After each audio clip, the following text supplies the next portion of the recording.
हमें ये फंक्शन दिया गया है और कहा गया है कि 3 पे इसकी हद निकालें।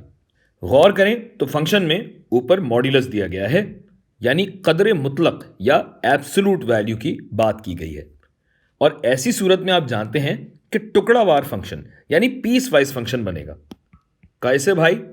एक तो यह है कि ये जो मॉड्यूलस ऑफ x माइनस 3 है, x माइनस 3 पे भी इसका यही जवाब आएगा। पूरा फ्रैक्शन लिख देता हूं। और माइनस x माइनस 3 पे भी मुस्बत वाला ही हम लेते हैं, यानी ये तब है जब x 3 से कम है और ऐसा तब है जब x 3 से ज्यादा है। सही है। और दोनों सूरतों में आप देखिए कि जब 3 यहां लगा दिया जाए तो ये तो 0 हो जाता है, यानी ये अनडिफाइंड हुआ, ये भी 0 हो जाएगा, यानी x इज इक्वल टू 3 पे फंक्शन अनडिफाइंड है, गैर मुशख्खस।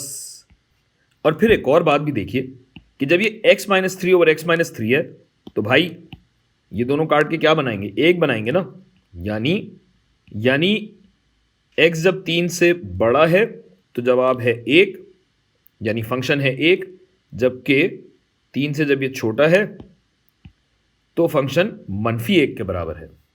यकीन नहीं आ रहा तो अपने दस्ते मुबारक से कोई भी कदर खुद डालकर देख लीजिए कि 1 और -1 आ रहा है या नहीं। गोया मैं अगर ग्राफ बनाकर देखूं तो दाईं और बाईं समत की हुदूद, उर्दू में भी लिख देता हूं, सुना है आप लोग नाराज हो जाते हैं। दाईं और बाईं समत की हुदूद अगर मैं लिखूं तो ये दोनों तो अलग अलग हैं। दाईं समत की हद जो है वो मुस्बत 1 है और बाईं समत की हद -1 है।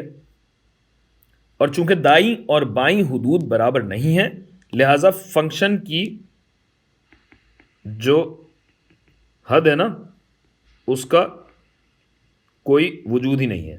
और इसी बात को अगर मैं रियाजी की ज़बान में लिखूं तो कुछ ये कि भाई कोई भी फंक्शन अगर हद रखता है, मसलन c, तो ये हद l के बराबर होगी। और शर्त यह है कि फंक्शन की बाईं और दाईं हद बराबर होनी चाहिए। जगह ख़त्म हो गई, मैं इसको ज़रा नीचे ला के लिखता हूँ। ये दोनों जो हुदूद हैं ये भी अगर l के बराबर होंगी तभी ये हद वजूद रखेगी और ये वजूद l के बराबर होगा, वरना नहीं होगा।